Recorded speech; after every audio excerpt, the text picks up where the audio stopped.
All right, so welcome everybody. This is our second CPC meeting for eligibility applications. Tonight we'll be reviewing the community housing as well as the historic preservation applicants. 2 weeks ago we reviewed the open space and recreation project. So there was 8 of those applicants. Tonight we'll have 5. Originally there was 14 applications, and since then I'll kind of give an update. Last week we met with Stuart Saganor of the Community Coalition, which we're members of, our committee's members of, and got some feedback. So I'll give some information and feedback on 2 applications that we just have we've told them no because of some feedback from Stuart. So I think let's just go through and introduce our committee. My name's Rob Levash. I'm chair of the Community Preservation Committee. Jen, go ahead. Jenny Russell, vice chair. Pete Jackson, treasurer. Linda Well.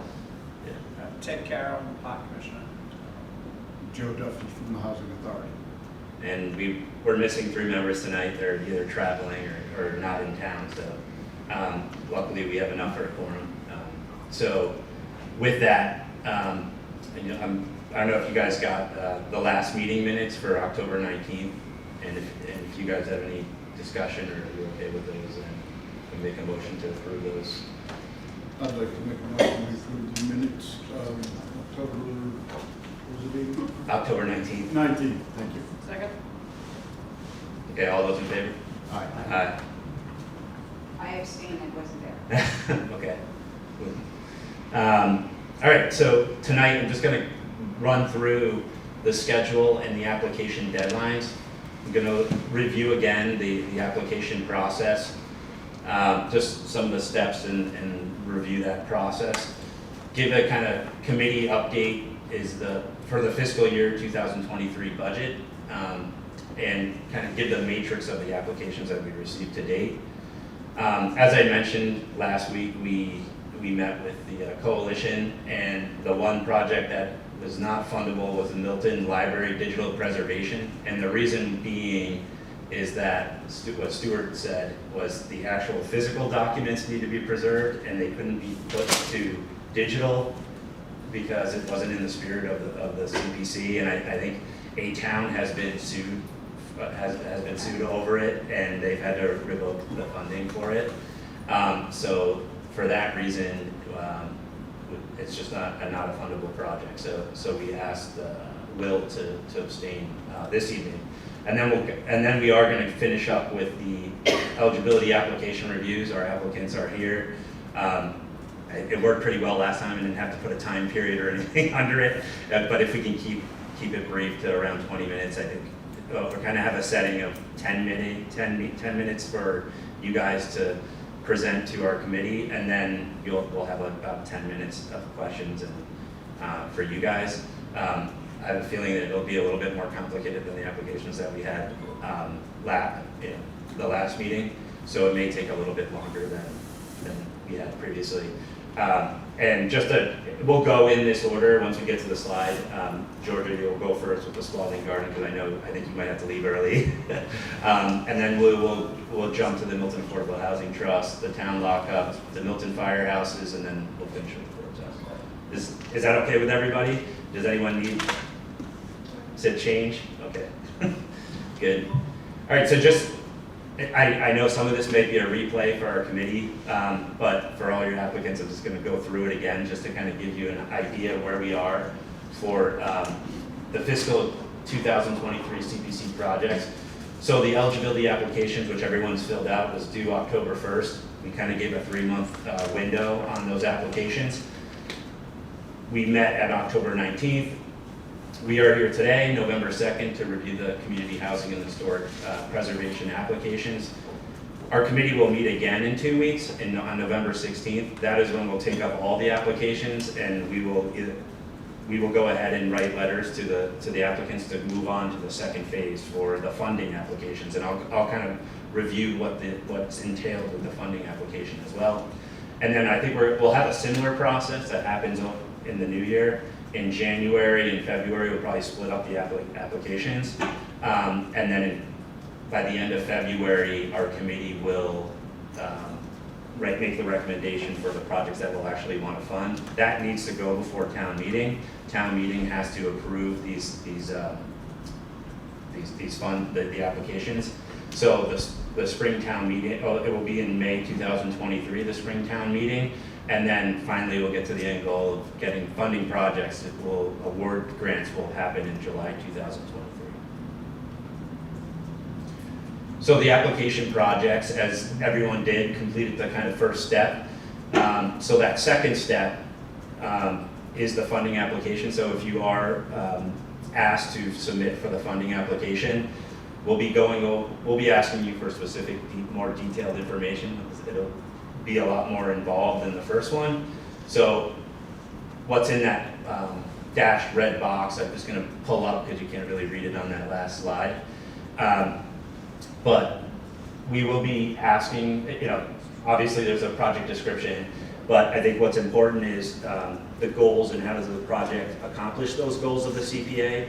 And if you look at the guidelines for the project submission and Milton CPC plan for general criteria, from page 16, that kind of establishes our priorities and goals for CPA funds. We will want a schedule, a timeline for your project. What's your critical milestones and when do you anticipate completion of your project? And then budget, which is always important for funding. We'll want to know what's the total amount of your project costs, itemization of major components. So a lot of our applications kind of did here's an idea of our estimate thrown off. I think we're going to want to see more detailed estimations for projects. And under B, any additional funding sources that you may have, if those are available or committed or under consideration, those will be important as well.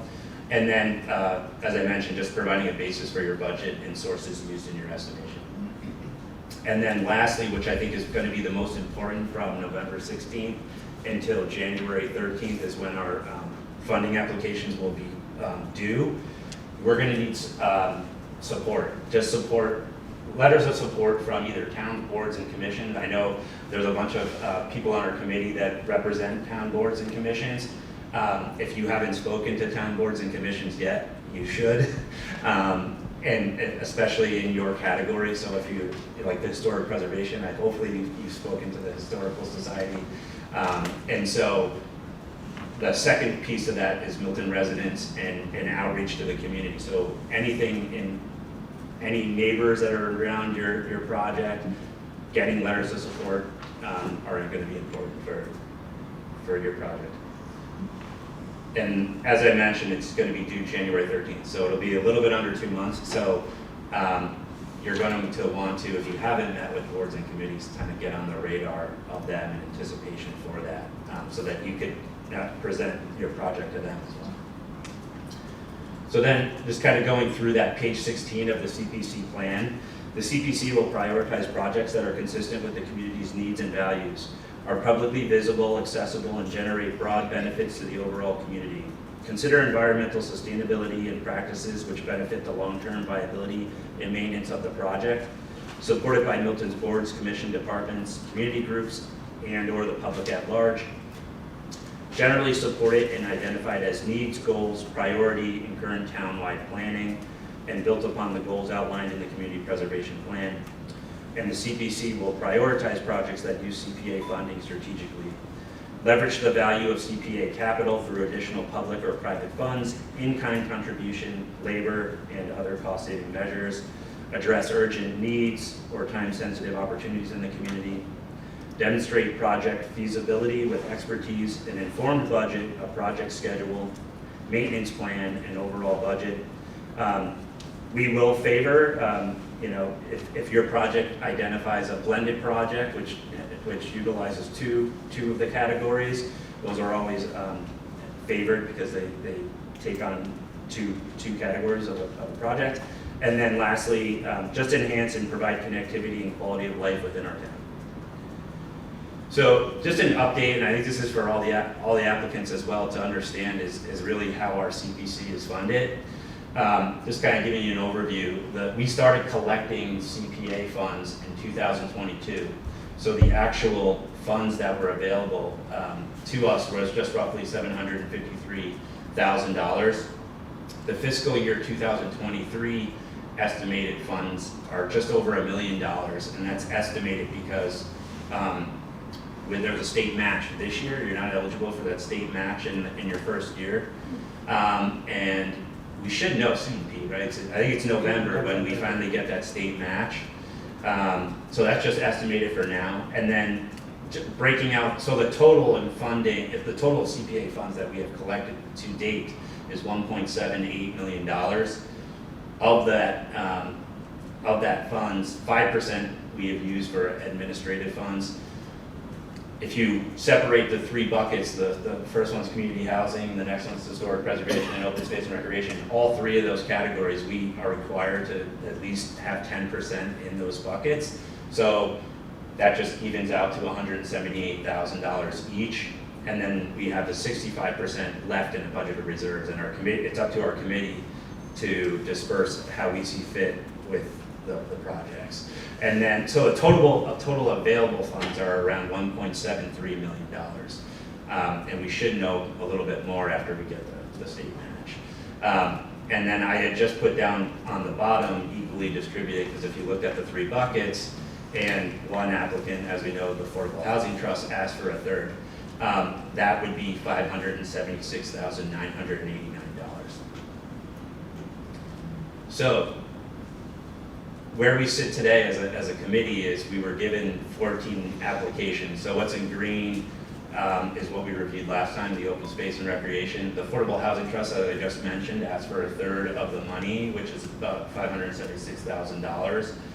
And then what's in purple is the historic preservation project. So we have the Forbes House, we have the town lockup, the Milton Fire headquarters, and then the Spalding Garden. So I think I can read it. It's $1.761 million of historic preservation funding that's been requested.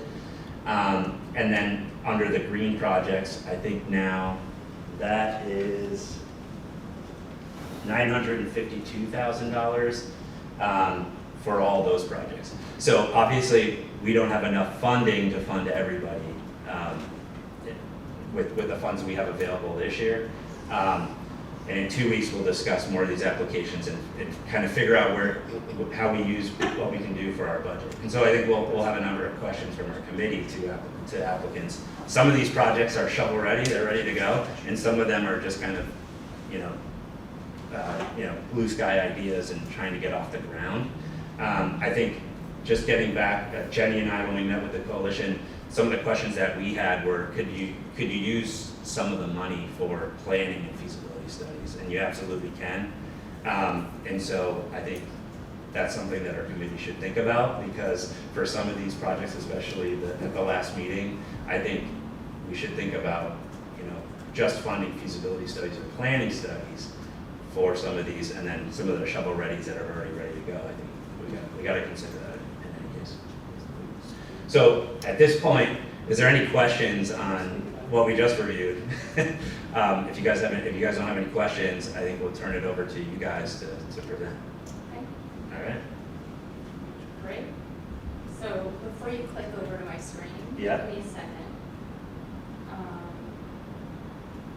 I'm gonna get hang on, those are my remarks, so I need to get Okay. the presentation. You let me know. There we go. So I'm gonna read the remarks from my phone, and hopefully this works. Should we come around?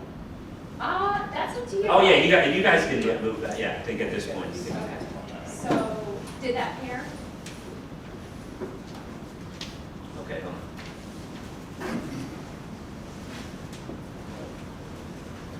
There we go. Okay. Has anyone been to Spalding Garden? I have.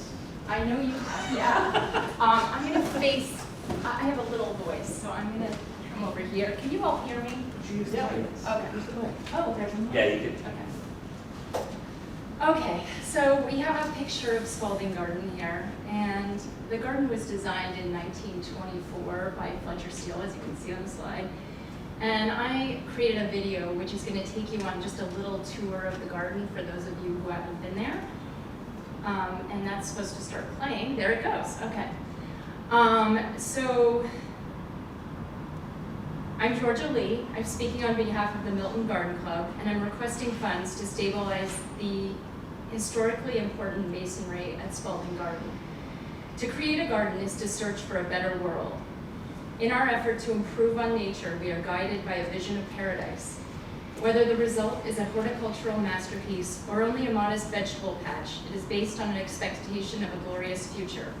This hope for the future is at the heart of all gardening. That quote's by Marina Shintz. So Spalding Garden was designed for Milton residents Philip and Catherine Spalding. And I'm going to give you a little setting about 1924. I don't know if you guys know who was president, but it was Calvin Coolidge. Marlon Brando and Lauren Bacall were both born that year. It was the jazz age, it was the roaring 20s.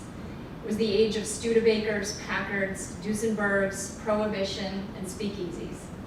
The era was captured in the literature of F. Scott Fitzgerald and in music by George Gershwin, Louis Armstrong, and Bessie Smith. Art Deco was the dominant decorative style, and Chanel No. 5 was first introduced. So just when we talk about historic preservation, we're talking about history. And when you walk into this garden, I would argue that you feel like you're stepping back in time. It really is a magical place. And I think you all know that there's so many critically endangered gardens and so many gardens in Milton that have already been knocked over. And so we have already saved this one. The hard part is to save the garden. We've done it. 20 years ago, the Milton Garden Club saved this garden from demolition.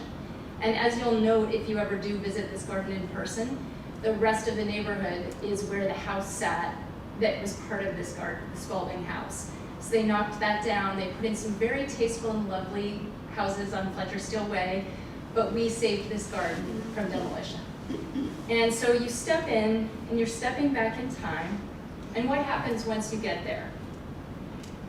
I would say that the garden has four-season interest. It's really magical on a winter day. It's so quiet, and you look around in the snow, and you see the footprints of all the animals that come through. On a summer's day, there's bees and butterflies. This is an organic garden, and there's so many insects. It's really nice in the fall. We had a fire pit there the other night. It was really fun. So I would just argue that any time of year, this is a special place to go. We've had some activities. There is a historic bowling green at Spalding Garden, and we actually used it for croquet. We have had garden tours. We've had flower arranging classes. We've had yoga. We've had requests for meditation. We haven't tried that out yet, but I can tell you right now it's a great place for meditation. So I'm going to go back to my notes, then off script a little bit. Okay, so why preservation? As New England's old estates continue to fall to the pressure of development, this garden represents preservation victory and a time capsule of estate gardens and sporting greens. The Milton Garden Club was founded in 1924. The same year as Spalding Garden. We have a 98-year track record of civic engagement in Milton.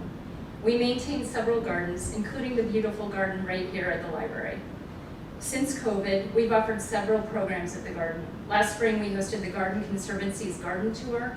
And as I mentioned, we've had croquet several times, yoga.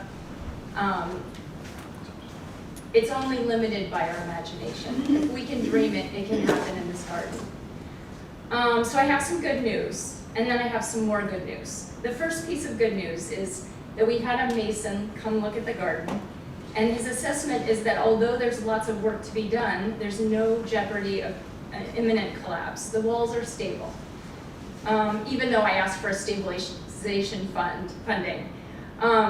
What we're trying to do is fill the cracks so that the ice doesn't come in and knock down our walls. We're trying to do a stitch in time here.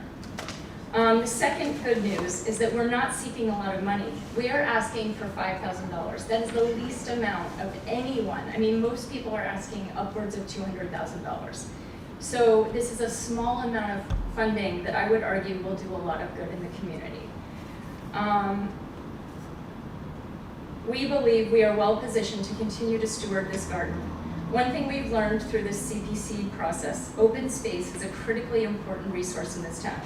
Spalding Garden is positioned to offer not only a historic preservation opportunity, but also a space for the community to come and enjoy leisure, gardening, horticultural instruction, and more.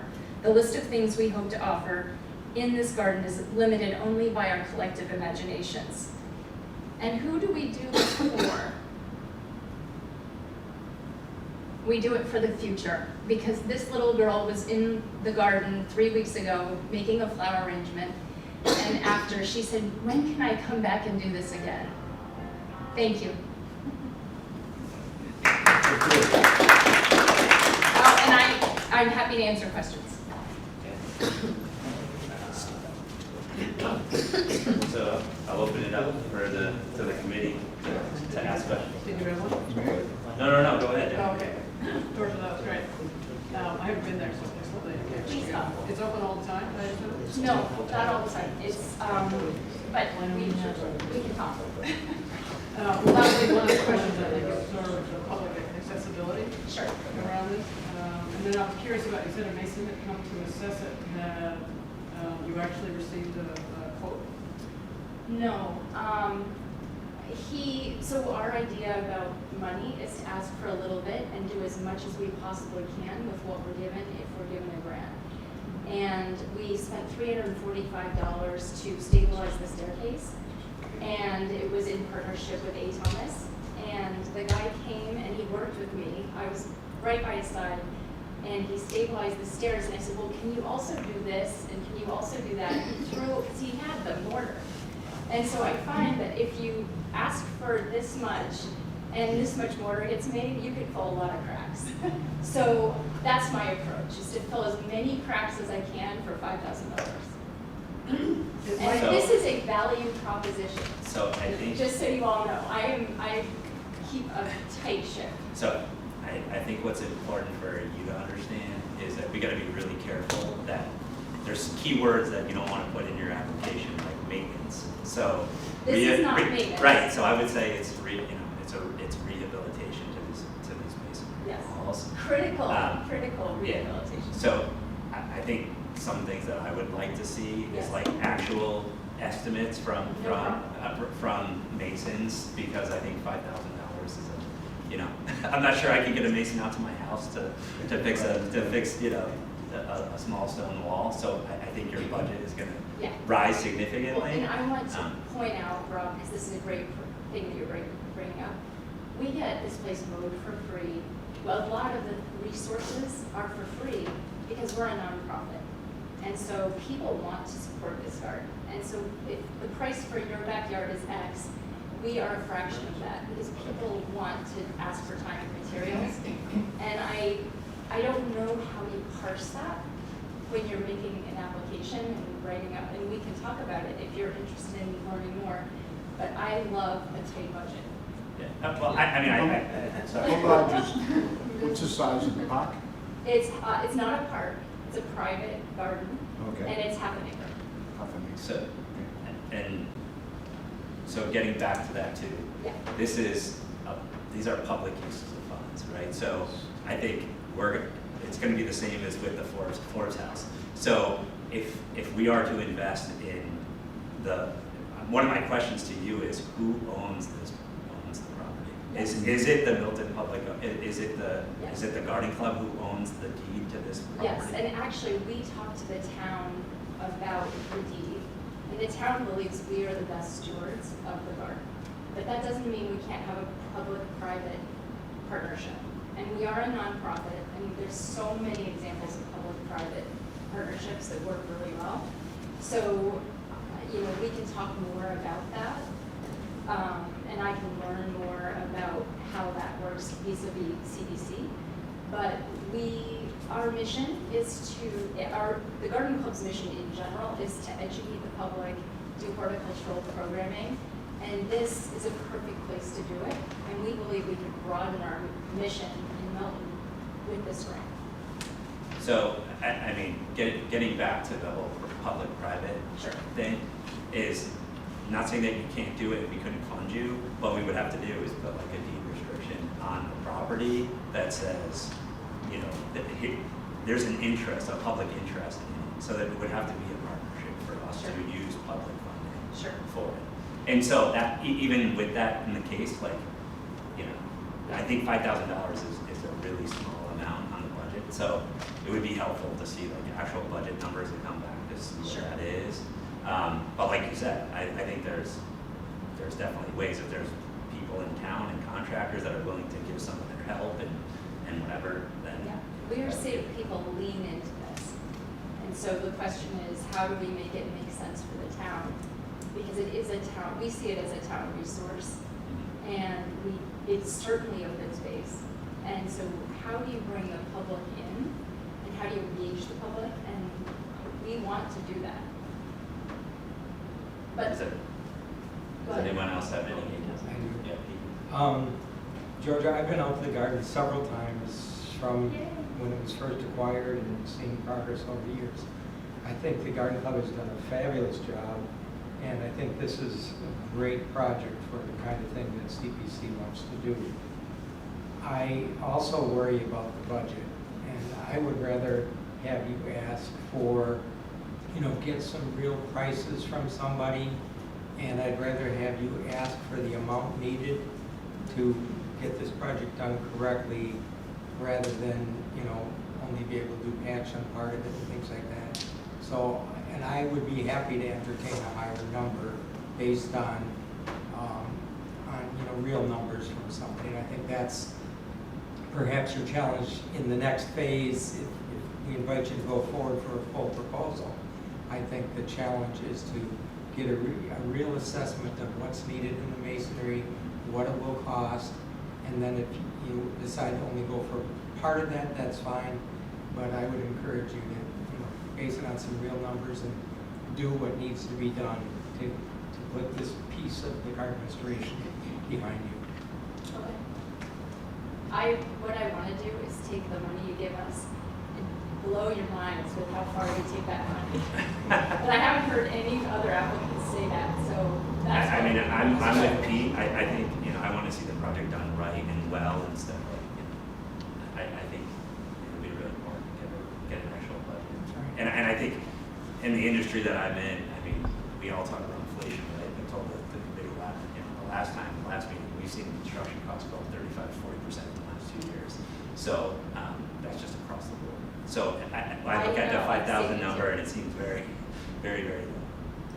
The other thing I would like to see is what specifically is being done. You talked Sure. about the masonry work on the wall, but if you get a contractor who comes in, he or she will give you more specifics about, yes, what you see that needs to be done, but they will also have a broader perspective and say, well, perhaps in your goal to stabilize this wall, which is what I think you're doing, there may be other things that need to be done or that they would suggest be done, and making those specific in the budget that you submit, I think is really important.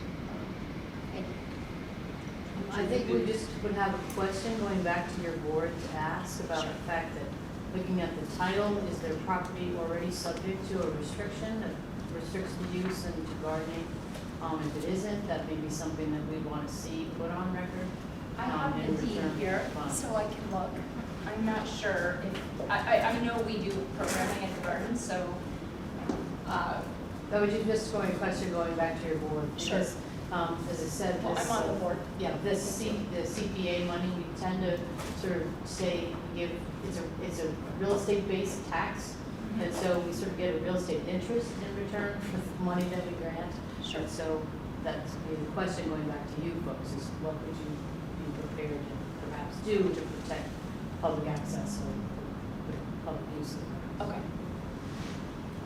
Thank you. Back to Jenny's first question about, is it not open to the public, or? So it's kind of the Wakefield estate model. Are you familiar with the Wakefield? Okay, so the Wakefield estate is a foundation. It's endowed, and their mission is to educate the public, but they are private. So they have open days. You've heard of the Dogwood Days? And so they open as often as they can. and they bring the public in, they have robust programming. They have programming often, but they are private. And so we are a similar model. We're a private organization, well, we're a nonprofit, and we bought for $1 this garden. And now that we own it, our mission is to use it as a vehicle to educate the public about all sorts of things, including horticulture. Our mission is not to do yoga. However, the town needs yoga. And so people have come to us and said, I'd really like to teach a yoga class here. So incorporating, it's almost like doing, I can imagine a world in which we do an RFP, where people give us proposals for ways that they'd like to use the garden. And then we say, sure, that sounds like a great use of this garden, because we want to see it used in the community. The more it gets used, the better. Is it parking? Yeah, oh, well, I mean, it's the same It's on the parking road. as you have. I know that road. There's no parking lot, but it's a cul-de-sac that is triple car wide. So I would say we've never needed additional parking in the years that I've been involved in the garden. Do you have other sources of funding? No, I would say so far we have had a lot of donations, including a lawnmower, a lot of time. The master gardeners are involved. They donate time on a monthly basis. Once a month they come for 3 hours. But in terms of cash, no. We are cash poor and goodwill rich.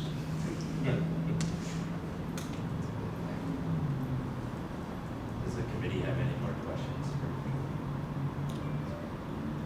Well, thanks for coming out tonight. Appreciate it. I've been to the garden, it's beautiful. Sure. We'll be discussing in 2 weeks. Great, thanks. And I'm going to stay for a little bit. All right, So, thank you. thank you all. Thank you. Great presentation. I could use you tomorrow at an interview for a job. You'd probably do better than me. So the Milton Affordable Housing Trust. Thank you. I don't have a slideshow because both my boys are in school and they're the only ones that know how to use the technology. Hi everyone, I am Julie Kramer. I live on Frothingham Road, just around the corner here. I am by profession an affordable housing developer, and in my spare time I do a multitude of things, one of which is I am the chairperson for the Affordable Housing Trust here in Milton. And maybe you haven't heard of us, but we're a small group of neighbors and town members who are working to try to better Milton's position on affordable housing. And for those of you who think, what is affordable housing? It's many things to many people. For us right now, what it boils down to is to live in Milton, the average home is $800,000. Plus or minus, more plus than minus. An 80% AMI individual, which is what the CPA funds are really targeted with today's interest rates, and we all know today's interest rates have now climbed, could only afford a mortgage of about $380,000.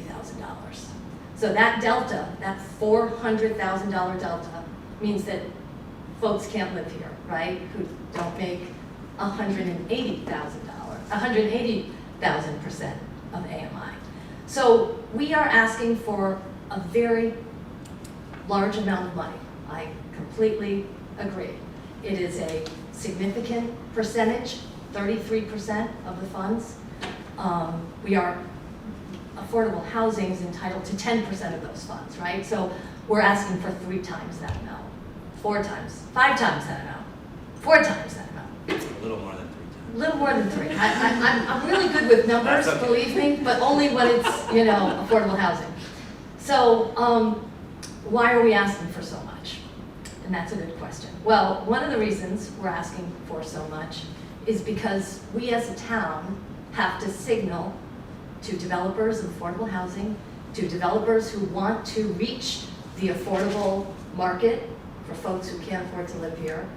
We have to signal to them that we're ready, and we're willing, and we're able to to build affordable housing here.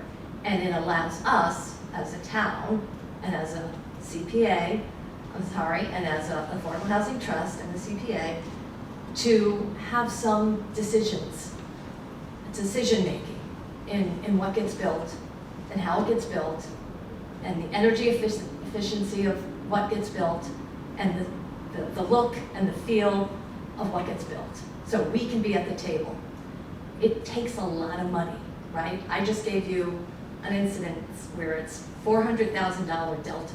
That's one unit of housing, right?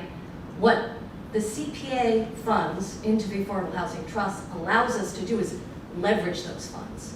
So for most of the projects that I have worked on in my professional career, and I've used a lot of Affordable Housing Trust or CPA funds in my work, most recently in Cambridge, in Dennis, in Hyannis, and other towns that have these funds. I would say it's almost a 1-to-10 ratio of the funds we can bring in with a little bit of money. So it's needed because we need to build more than one unit of housing. We need to build a lot.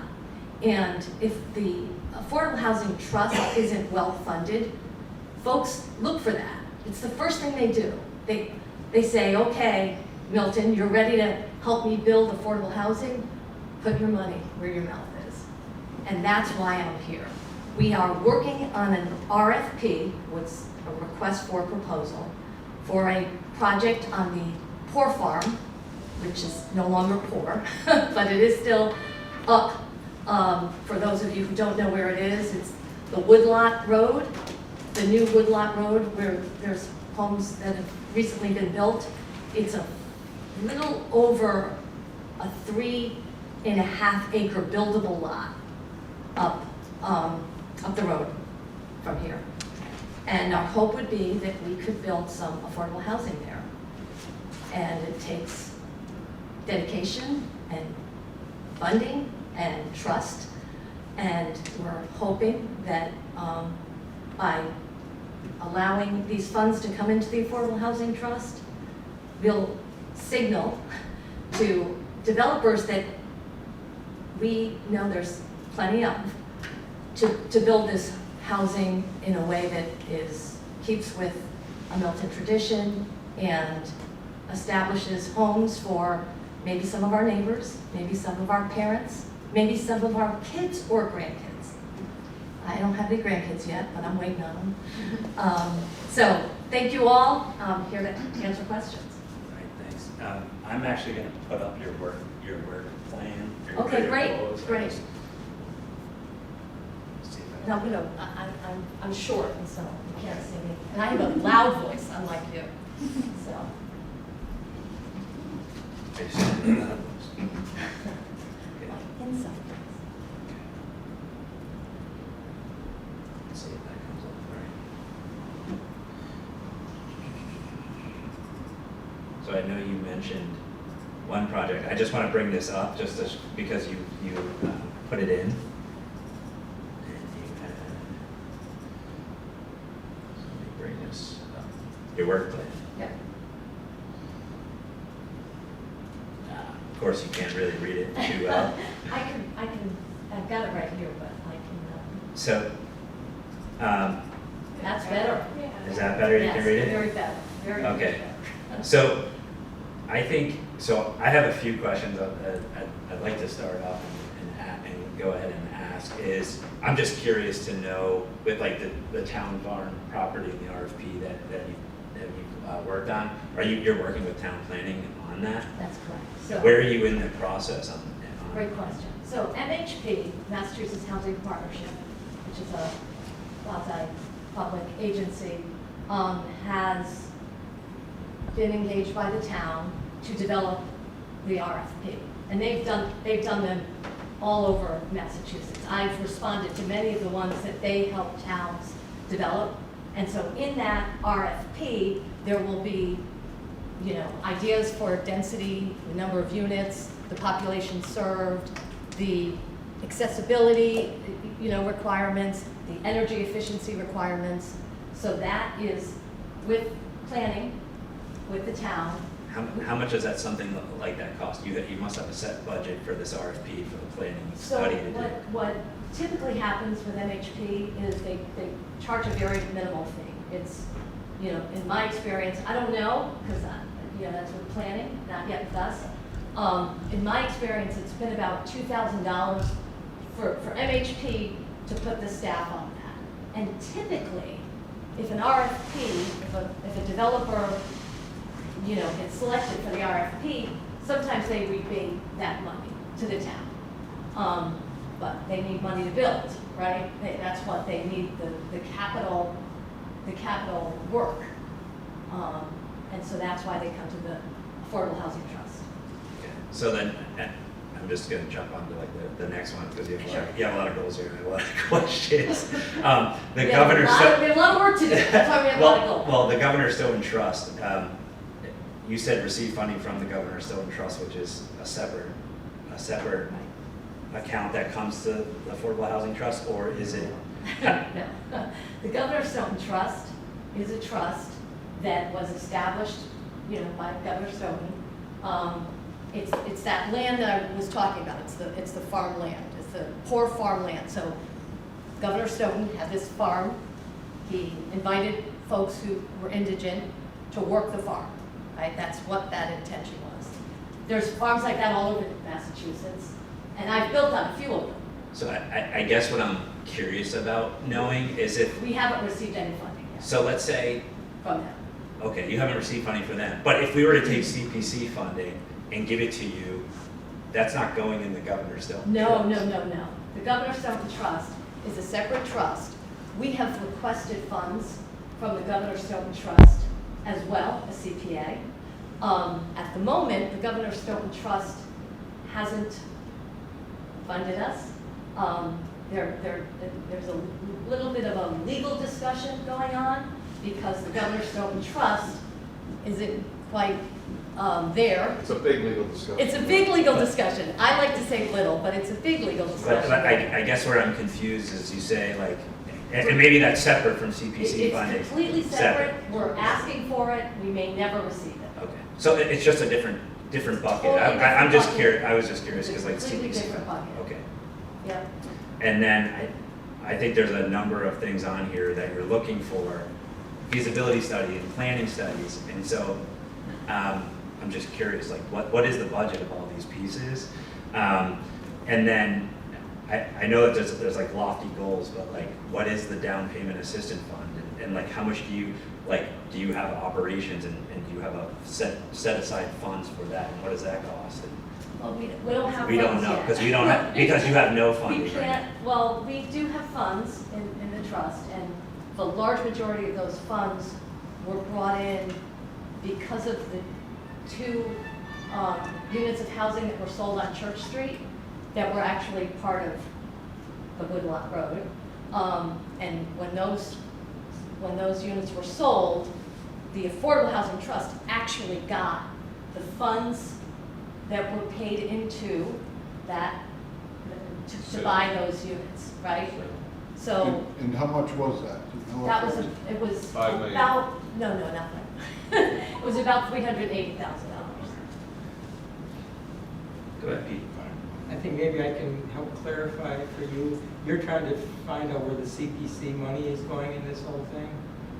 Yeah, What yours- pretty much. I was just really confused by number 2, but the rest just Yeah. seems like there's, like, how do you divide up our $576,000? No, that's not how it works. You're just gonna put it in They- fund? and- Yeah, when The it, trust is doing lots of negotiation and taking initiative on a lot of different fronts. And what they need is cash in the trust and, related to these things that they can offer to a developer as part of a negotiation or for rental assistance or whatever they do within their objects here. They have assured us in their application that any work that they do that utilizes CPA funding will be clearly documented and within the requirements set forth by CPA. So rather than them coming with a specific project, we want $300,000 or $500,000 to negotiate with this developer for that, which just doesn't work. Right. What they're trying to accumulate enough money so that they can have leverage in negotiations on a variety of things. But everything they do, they will document to the CPA how it relates to this. And this is a very common thing, Kathleen, I'm sure you can talk. It is very You can common. talk to this. I can speak to that, actually. So I'm Kathleen O'Donnell, and I'm the person who helped draft the legislation that created affordable housing trusts. And so the whole idea behind them was that I was on with Task Force for 40B, which we've all sort of heard about, in not a good way. And I was representing the municipalities, because I was town council at that point. And so the city people and the housing people said, towns, you don't do anything for affordable housing. You're spending all your CPA money on open space and historic preservation and not housing. And that's because they all lived in cities. And they didn't understand that doing housing and taking votes in a town is a lot more complicated. So Kevin Hohn, Representative Kevin Hohn and I sat next to each other, and we came up with this idea for affordable housing trusts. And the idea was to provide a mechanism for CPA money for affordable housing to go to a more flexible entity that could respond to, as you said, to something that comes up. So a developer is saying, okay, fine, I could do 2 affordables, but we can throw in some extra money and get 3 or 4 affordables. So we have some ability, without having to go to the 2 town meetings we have a year, we would have the funds available in an entity that could be flexible. And so that was the idea behind the Affordable Housing Trust, and quite honestly, I represent and have represented probably 10 or 12 affordable housing trusts in different towns. And so it is not unusual for a housing trust just starting out, like our Milton has been around but has had no funding, to sort of apply to get a sort of working fund, as Pete was saying, to sort of set itself up. And so it's not an at all unusual request. We many times will do a grant agreement between the Affordable Housing Trust and the selectmen that sort of talks about what that money can be used for. I have a sample of one here if people want to see it. So you can, in fact, direct where the funding is kind of going to make sure that it complies with the community preservation requirements of the Act. So that it's not just an open checkbook for whatever random thing that the trust wants to do. So, as I said, this is not an unusual request at all. And as I said, it would provide the trust with some ability to do some planning, to develop a down payment assistance program, to find out about what availability there is in some projects that maybe are not 40Bs, but that could provide some affordable units in them, with some assistance from the trust, in return for a restriction. That would be a permanent restriction. So you get something for your dollars. Just a quick question, Yeah. Kathleen. So we have about 700 units pending right now, and I think we've got 400 been approved. Yeah.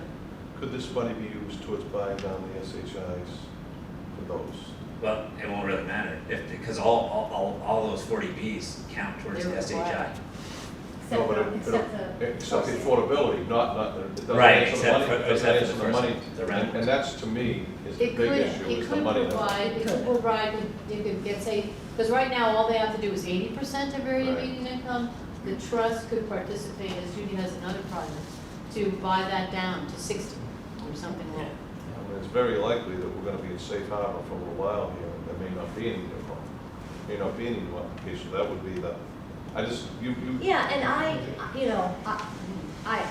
the way, and I don't want to speak for my committee, but what I like to see at the 40B level is them coming to us and saying, how about if we do 5 Right. less units? You've said that before. And that's where, believe me, not every 40B developer wants 5 less units, right? They want 25 more, right? So it has to be flexible. This is how we have to approach this crisis, guys. It's a crisis right now. And we are being knocked over the head as a town because we haven't done enough. And again, I hate to go back to the signal I keep saying, but having a well-endowed affordable housing trust sends a signal. It says, we're ready. Come give us some great ideas on how to help with this housing crisis in our town. Doesn't mean we have to fund them all, and we certainly wouldn't be able to fund them all, not with $500,000, right? But we want to be able to say, that's a great idea. We want to make sure it's on the SHI. We want to make sure it's energy efficient. We want to make sure, you know, it's serving a town need. But if we don't have an affordable housing trust that signals that, we're going to be back where we I think started. some feedback to you and your committee is, whatever this committee decides to give you $576,000, it'll be really important to make sure that you use that money. Like, you're gonna use that money for a lot of these goals and stuff. I think some of the feedback that we got from Stuart was, at least from the initial onset and the funding, was that you often have the money and there's a lot of planning that goes out, and then the committee just sits with the money. He doesn't like them. Yeah. Seriously. Yeah, I don't think he likes the I've been affordable doing housing this argument with trust. Stuart since the Yeah. legislature got. That's not what we, why would we want it to sit when there's such a critical need? I mean, I get it, because yeah, approach a lot of affordable housing trusts, and I'm like, you have $3 million. I'm asking for 400 for 5 units of housing. And I get it, that Right. not everyone, affordable housing is a tough issue, guys. We all know it's tough. And so I don't think our plan would ever be to sit on it. We want production. We want housing units that the town can be happy with, that the town can say, driving by it, they don't say, oh, that's an affordable housing unit, right? This is what we want, and this is what the town deserves, right? The town deserves a place to put grandma, to put a kid who has decided to work for a nonprofit, like myself, and needs a place to live, right? And that's what we want, because that's what makes a great organization. We want someone who can teach yoga, right? Teach yoga. How much do you think a yoga teacher makes? Well, that's why I'm not one. You know, so I think you gotta understand, I know I'm asking for a lot. We're asking for a lot, but it gotta takes start a- somewhere. Yeah, go ahead. I think another way to look at it, you say you're asking for a lot, but, you know, there are 3 main headings for the use of these funds. And so if you divide it equally, you're asking for, you know, An equal part. a third of it, so an equal portion of this. And I think the affordable housing is probably the most critical and most intractable of the issues that are dealt with this kind of funding. So I think it's a great use of that funding. The questions that I have is, if we give the Affordable Housing Trust a third of the money, does that mean that other people aren't going to be coming in looking for housing money, or they will all be kind of channeling their efforts through you to use these funds? Or will we, in addition to the 500,000, the third of the money that if we dedicate to you, you know, are we going to be getting a lot more units? And then just the last thing I'll say before Kevin, you know a lot more of this than I do. I was very heartened by the report that the trust submitted to the selectmen. I think was part of the parcel, maybe not. But I think if committee members haven't read it, it's a tremendous summary of the active nature of the trust members and the Affordable Housing Commission and things like that.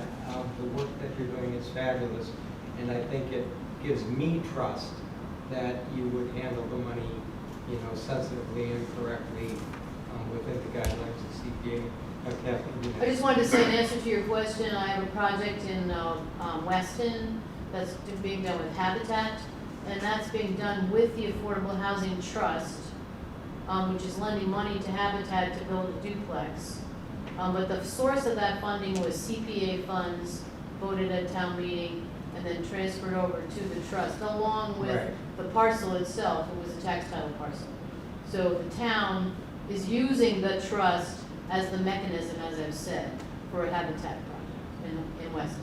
And I'll just add one other item to this, and again, I don't want to speak for the entire affordable housing, you know, world, but when I see an RFP or I get my eyes on a parcel of land that someone has agreed to build affordable housing on, I go to the CPA. I look at the CPA because everything's public, right? I see how much they've dedicated to affordable housing. If it's not enough, I gotta go to the CPA and ask, That's right? the one. So I like to see the funds with the Affordable Housing Trust because those folks get it, right? They know that you have to be flexible, you have to be responsive, you have to think about housing, you know, and all you guys are great and, you know, more power to you. You're doing a marvelous job so far. I would rather those folks come to me and I say, I've got $500,000, right? Or I've got 400, or I think I can give you $200,000. Tell me what you can give me. Because it's not about me giving you, it's about you leveraging those dollars, making something for the town that serves the town needs and helps us meet the SHI. I mean, I hate to boil it down to that, because that's not why I build housing. I don't build it to meet an SHI, but it'd be nice if we didn't have to deal with the cost, the burden, the focus on affordability, right? Wouldn't it be nice if that wasn't our problem? Well, it's our problem because we don't have the necessary housing that we need. And I know we're close, Lieutenant, I mean, I know we're close, but we're not there. I don't know, Not Lieutenant, Lieutenant, sorry. 25 years ago. We're not there yet. Actually, Julie, I wish I was a lieutenant I know. again. It was much easier. It was much easier, right? We're not there yet. And we've done some, you know, we're getting closer, but, you know, some of those may not, with interest rates the way they are, those may not come to fruition. So, is there any more questions? A number of the projects that we're looking at tonight are what I would call a one-time project. Would you be coming back next year and course. saying, You know, I think I would be coming back when I felt like the fund was getting to a point where we no longer sent that signal out, right? So maybe that's next year, maybe that's every year, maybe it's every year for the 10% that, you know, is supposed to be set aside. We're not there where people are taking notice of us. They're taking notice of us because we have a beautiful town and they'd love to build here, but they're not coming and saying, I think I can make this work, because they know they need to leverage other funds with our funds. I think, for me, I think what's important to understand is $576,000 seems like a lot of money, but in terms of for your affordable housing trust, it's needed to negotiate with the other kid. So, I mean, that was helpful for me at least tonight to understand.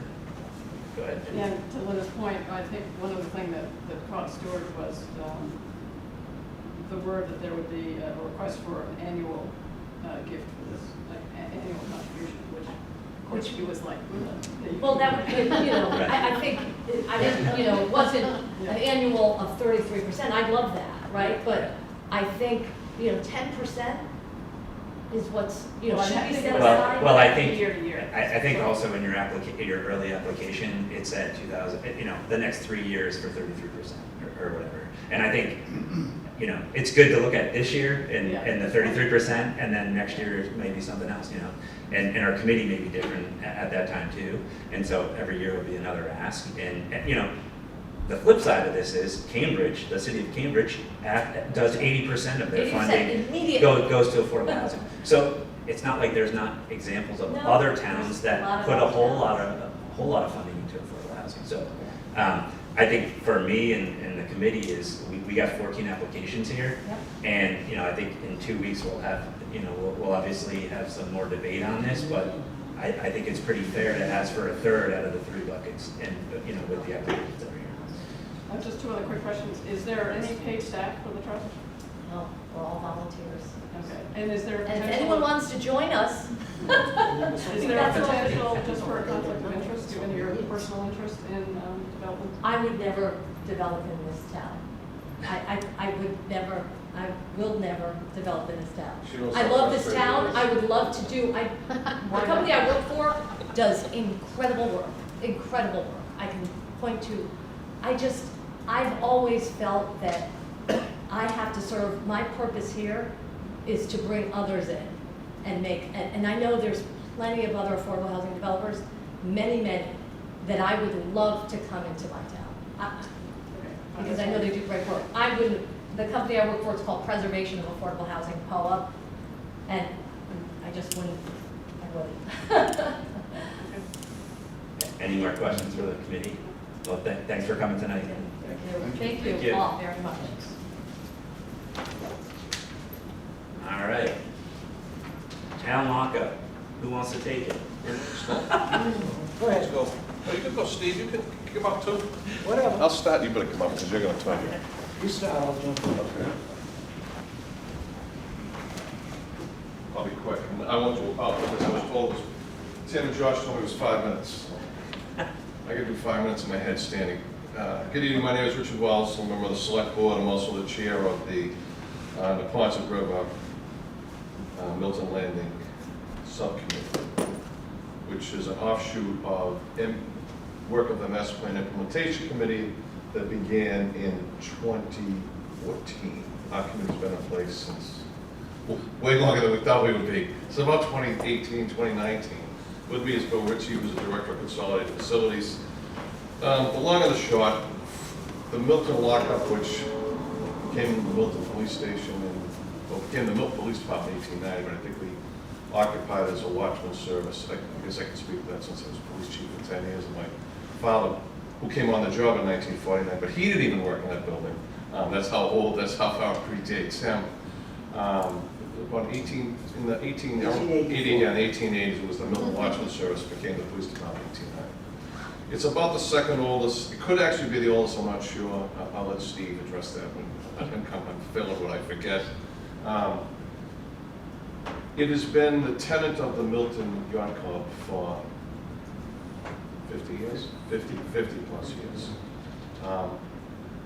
The Milton Landing, to include Wharf Street, Lower Mills, the lockup, the boat ramp, the boat yard. It's probably the most neglected piece of property that, in fact, Bill didn't even realize it came under his jurisdiction until 2 years ago when we asked him to go and take a look at it. He's like, wait, it's not under me. It is. Since our time, since we began our work, we've accomplished an awful lot. One of the things is that the Yacht Club, who is the current only tenant, has not had a lease in place since 2014. They've been a tenant of will. Part of the reason we could not put out a lease is that when we started looking at our background, we don't own the wharf. It was owned by 88 Wharf. And when 88 Wharf was granted a special permit to build that building, which is the former Hood Cold Storage Factory, they moved the boatyard, created that little green park, and they gave what is 41 and 44 Wharf with the two the tenants, the owners of 88 Wharf. The town was granted a lease, an easement, for the 19 parking spaces that run across the waterway there. The reason I'm better for that is because when I was a lieutenant, I wrote the parking regulations for that, because there was no regulation prior to that. So since that time, currently we've done a ton of work. I'll go freshwater, saltwater. I'm sure you've heard that the Ponce River has been placed in the Superfund Plan. This is going to be a massive, one of the biggest projects in the United States. Cleaning up the Ponce River, making it accessible to people from Dedham all the way to the waterfall where the salt water touches. The Governor's Seaport Council has granted the town because it's half in Boston, half in Milton and Quincy, $75,000 grant to do the permitting and all the site work to dredge the Ponce River from the Milton Landing 88 Wharf all the way to Port Norfolk. In the work we've done, we found that in 1907, when the Ponce River was first opened, the Army Corps of Engineers ordered the Commonwealth to dredge that river every 30 years and maintain a channel 10 feet wide, 6 feet deep. Well, you can't, if you've ever done a low meet, so Captain knows it's. The use of that area today is significantly different. We just recently completed an all trails grant with DCR, which is going to bring the bike path across from Ventura Park, which is when you're standing at the Milton and you're looking across Dorchester side, there's no way to connect you. You can ride the bike path, but you can't get in there. We're going to bring a new bike path across. There's one wood bridge there that's not used across that bridge behind 88 Wharf. to this property. The bigger issue is, reason we're applying for this now is that we just purchased 41 lot from 80 North. They paid us $75,000 and we purchased the entire piece of lot. We currently have an RFP out now for the building, the yacht club, for 5 years with options to renew up to 20. Lot A, which is the lot closest to the walkway down to the water where people access their boats. And then the 5,000 square foot lot, which I refer to as the junkyard, if you're looking down there, which is a mess and a half. It's actually an eyesore. Being in the yacht club for 20-some-odd years myself in Quincy, it's a disgrace, and we should all be ashamed of ourselves. And we've broken that into two 5,000 square foot parcels, and then lot A is, we're bidding 3 lots plus the building. The goal is very simple, to make this area more amenable to the community. The Fonsa Rowing Club is currently there, Milton High School is there. We've had interest from a private canoe and kayak company that wants to run seasonal canoe and kayak rentals from there every summer. He wants to bid on one of the lots. And clearly, we believe that the yacht club will bid on the building itself. So given that the building is on the Mass Historic Register, am I right? Am I saying that's the deal? The Mass Historic, I'm saying register, but it's 2 words actually. We did think at one point, the select board did think and discuss with the Historic Commission about applying to the National Historic Register, but the requirements and the restrictions were just so difficult that it may have even restricted the yacht club from being there, so we opted against that and keep it in its current status. But in the RFP, we've currently listed that the outside of the building is clearly historic. Bill did a little bit of work, I don't know, what do we get, 10,000 or something? Whatever we put in, 15,000 in local funds into it this year. We're here to apply to you this year for some work to be done to the exterior of the building. The interior will be with the responsibility of the tenant, whoever is selected. The interior does not come under the historic register, so the interior will be the responsibility of the tenant, will be written into the lease. It's only the exterior of the building which we wish to maintain a historic existence.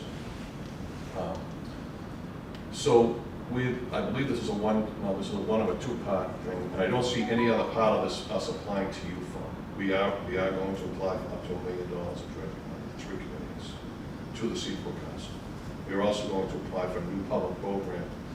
If you know the history of it, if you know anything about boating, if you've ever had a boat, you pull up and you drop it in. The ramp, the existing ramp at the Milton Yacht Club is an old track and train. It is a manpower intensive, very dangerous, I don't think you get approved by OSHA if you try to build one today, train that is the way they launch their boats. They take them from wooden cradles, there's a couple of YouTube shows out there, you can watch it. We intend to replace that ramp with a public ramp. We're never going to have the parking like a Wessagasa or Quincy Marina where you could come 20 people a day with the pickup trucks and the boats and the launch. But as a resident of the town, you'd clearly be able to launch your boat there, because once it's dredged, it's going to be significantly deeper, and then off you can go. The only third thing I'm going to go off base here from this is more for Julie's. The third thing that we are negotiating is that there is a developer who we have met with who is a current tenant in the village who's negotiating with the MBTA to negotiate the air rights over the MBTA parking lot, which is adjacent to the park where the farmers market is. So there's a lot there, and as anyone who knows, Kathleen knows, being on the planning board, there's a new PUD down there, which is really going to upgrade and really shape that area of town. And this project all started with that. So I'll let Bill talk about what we're applying for specifically, since he's the buildings guy, and then I'll answer any questions. Did I cover it all? Hard to talk after Richard, because he knows so much history. I started fishing there with my grandfather when I was 5. Here's the one point I will tell you, most people don't know this. That area of the Neponset River, which is a lot of reason why they want to clean up the Botherbrook, which is the upper Neponset and dredge, it's the largest smelt hatchery on the East Coast. Currently today, more smelt hatched than the Neponset River anywhere in the entire East Coast before our river. I had a friend whose grandfather built schooners and launched them. It's true. They used to commercially harvest 100,000 pounds of fish there a year. I have a question, just like looking. Sorry, Bill. Where are the boats kind of? Which boats? Boats that are. So for this, Right now. so from just off the subject of this, once we get the bids, our committee's gonna decide how we wanna realign the 3 lots. You know, in your office, you've seen the design, so it's A, B, and C, and depending on who we get for bids, the committee will decide, Teddy sits on the committee, and as does Bill, we will decide how we align it, it's in the best interest of the citizens. So are all those proposals separate, that those, Yes. the land, You have to and then the building is separate? The than those building, other yes, three you things? could build, in the RFP, you could bid on the building, you can bid on any one of the 3 lots, A, B, or C. The minimum bid for the building, each one is $10,000 for a total of $40,000, which is a steal, because I would say, or eventually guess, once that river's dredged and this project's done, the value of that basin is going to, you'll never be able to build anything there, but just from a public access and use point, it will increase. I mean, when I say I'm ashamed of it, I'm ashamed. We have neglected this. All right, Steve, we'll neglect You're it right. forever. All right, I'll let So Steve is answer. everybody else ashamed of it? Yeah, so anyway, The so. long-term use of this building will remain in the town's Yes, possession. we have no intent All, of selling. all of it. It was hard enough to get the property to go with the building. Go ahead. Yeah, so basically, as we submitted, we're asking for 2 phases. Phase 1 is about $220,000, and that's for all the masonry work, all the repointing, cobbles, and then the window work, which is, is windows and doors, fixed to the outside. Phase 2 or 3 would be for all the slate work. Like this, we hired an engineer to look at all the things, and it's a lot of work, and we applied for capital money. I'm on the capital committee, but as a facility director, I applied for capital money for the last 2 years, and we just have enough money to fund it. Capital Committee did endorse this, did unanimously endorse bringing this to this committee. So that's pretty much, I mean, it's really, that's, it's not maintenance, Well, can you remind me what the phase 2 is of it would be roofing. It the would roof? be- It's the roof. Yeah. Would you not be better off doing the roof before you do the sidewalls? So we hired an engineering firm, A historic engineering firm. Yeah. But what's the shape of the roof right now? If Good not, shape? they said we probably have up to 3 to 5 years. What they want to do is take the slate off and have it analyzed to see how long the slate will last. So the technology's there today, they can actually look at a piece of slate, and they say you can buy 10 years, 5 years. If you can buy 50 years, we'll take the slate off once we do it, save it, and put it back, which will save a lot of money. A slate job today is just astronomical. Yeah. But we did about 4 years ago, we did about $15,000 worth of repair. We fixed a lot of slate, and we put a new copper ridge up there. But you're looking to do a brand new slate roof? That would be That would be phase well, the plan would be down the line to have out of this money here, the first 220, we use $15,000 of that to do the analysis on the slate, to see if the slate can be saved. If the slate can't be saved, then It's we. 100-something years old. Yeah. It's about the end of its life. Yes, right, yeah, right. That's pretty much a nutshell. So we're looking for, phase 1 is 220, all the repointing and all the windows and doors on the exterior of the building. And phase 2 down the line, we'll come back to again if it's good, and maybe kind of look at the slate roofs. Do you have any time period? Yeah, I just have a couple. Is the phase 2, you're looking at, like, you said 3 to 5 years, you're looking to come back in like next year, or? If it's 5 years, it won't be, at least as far as I'm concerned, it won't be 5, 4 or 5. But, Yeah. but Well, then I'd probably say within a couple of years. Within, Yeah. so, I don't really have a whole lot to add, but to rather reiterate what Steve's the chair of the historic. they have said. Steve's my neighbor, so. All right, okay. Yeah, I will before. Full disclosure to these meetings. But exactly as Bill said, the masonry is shot. The building is falling apart.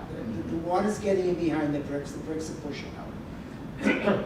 The windows are falling apart. If you've been down there's no paint on some of them. And I don't know if the committee has this condition assessment or not. You do. Okay. So it's pretty clearly laid out in here that the walls and the windows and the doors have to be done now to prevent more water from getting in. The roof, as Bill said, has some time in it. So if we do the rest of it, at least the building is secure. And as Mr. Wells said, a tenant comes in, the interior of the building is, a commercial tenant, the interior is responsibility of the tenant. The exterior is the responsibility of the owner. And if you have a building that looks like trash, as somebody said to me the other day, how are you going to get a responsible applicant to come in and say, I want to rent this, and put money into the interior, when the exterior looks like that? Now, I first met Bill 4 or 5 years ago on a sidewalk at the yacht club building at the Locker. That's when he found out he didn't have a key to the front And door. the select board was there, and there were a lot of people there. And he was walking around looking like this. And one of the comments he made that day was that until then, he didn't know the town owned the building. It didn't appear on a list of town buildings that he was responsible for. The yacht club lease, when they had a lease, required that they maintain the building. They haven't maintained the building. And it's been kind of in limbo. And it is in a National Register Historic District. It is not on the National Register of Historic Places, and as Mr. Wells said, we did discuss it.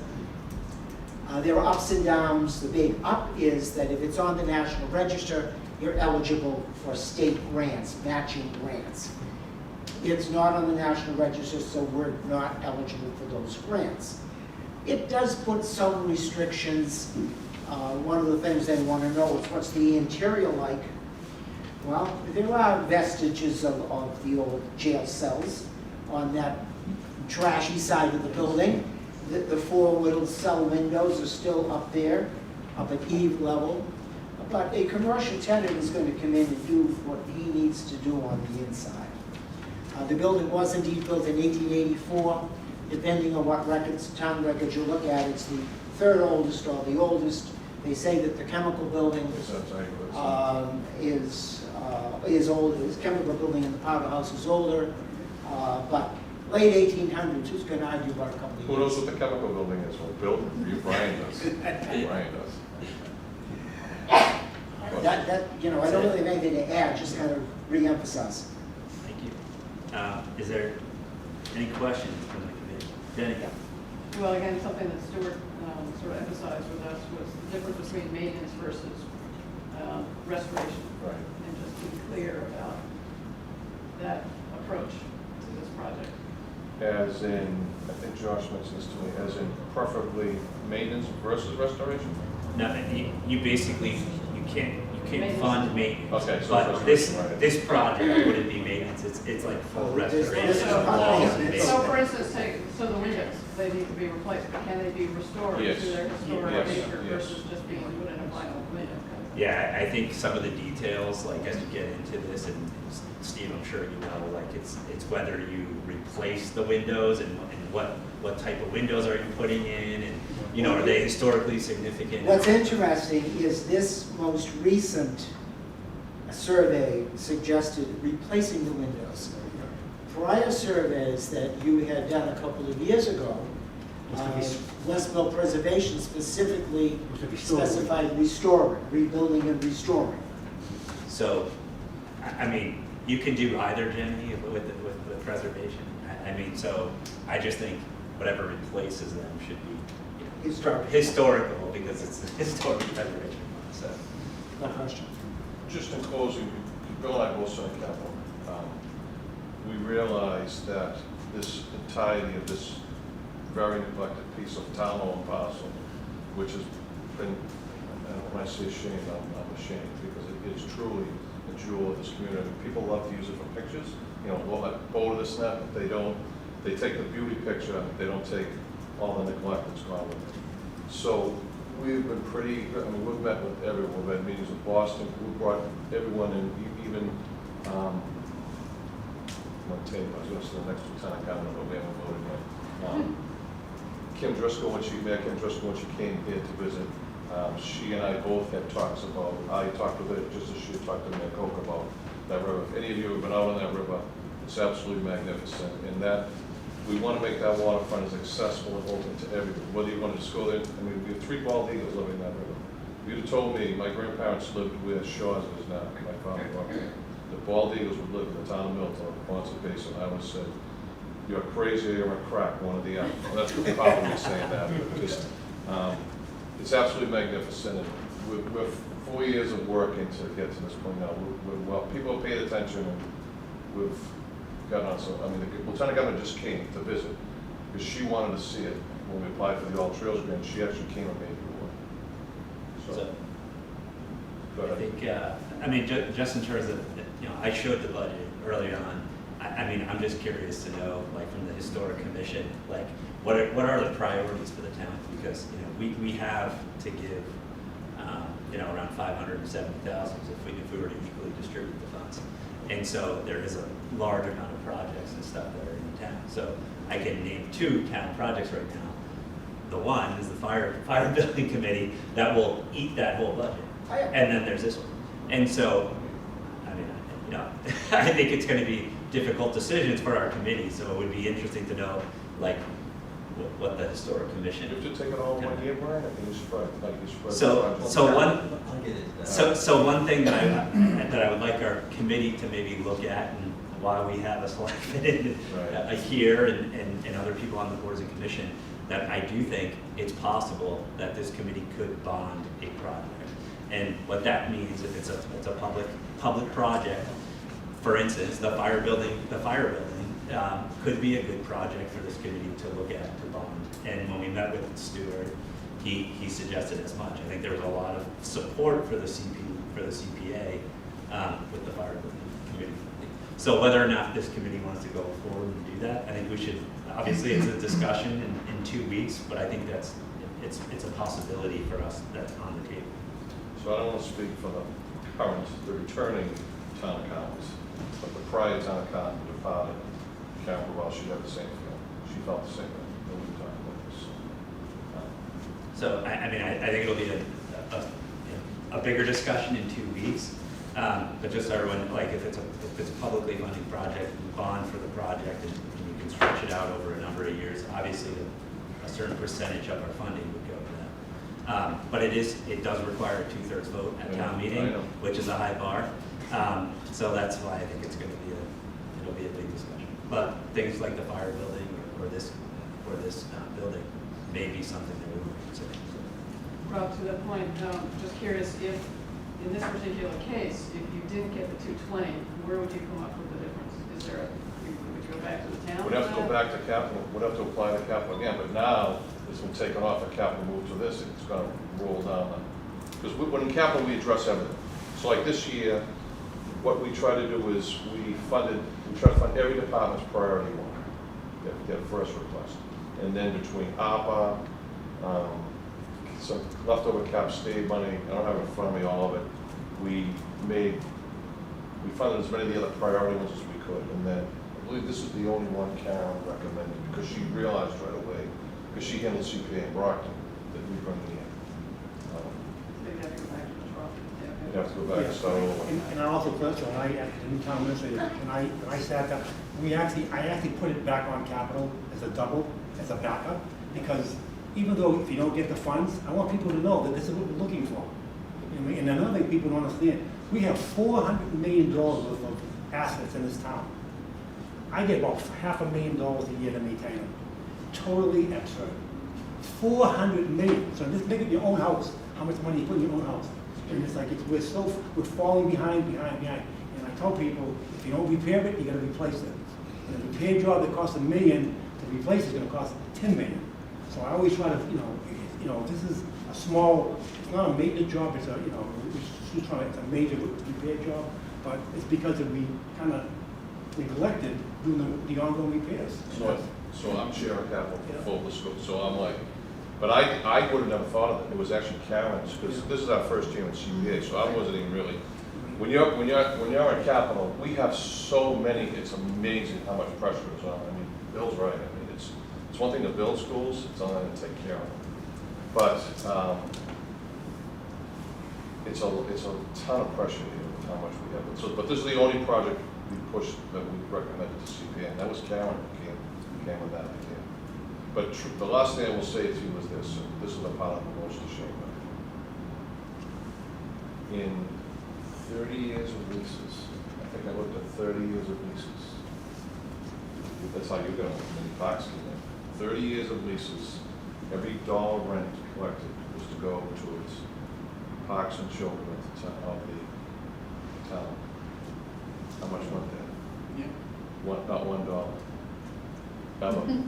So you may remember, Kathleen, you remember 3 years ago, we sponsored a bill that was passed at town meeting, came from our committee, that now every dollar that comes into from rents received from the Ponson Landing goes into supporting that. So that's how we paid for stuff. We took the money out of that. Paid for stuff. Thank you. I do want to, this meeting is kind of going long, and I think we have to be done by 8:30, so I just want to talk a little bit time sensitive because we have 2 more applicants. We'll So, come back, we'll go. Teddy, say you can answer. Thank you, guys. Thank you very thank much. you. I Thank you. appreciate it. Let's go ahead and quickly, I think the next one, maybe I thought it you. was Firehouse, yeah. Firehouse. So Brian, how quick can you speak? How quick can you speak? 15 minutes.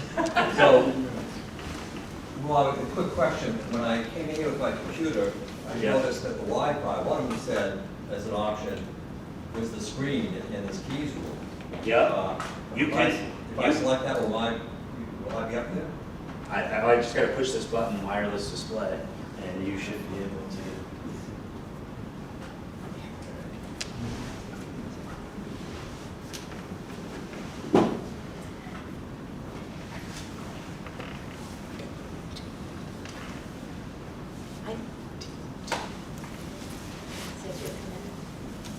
You're connected. Good to see you. Yeah, but it's not showing. It's trying to connect right now. It says connecting and it's working.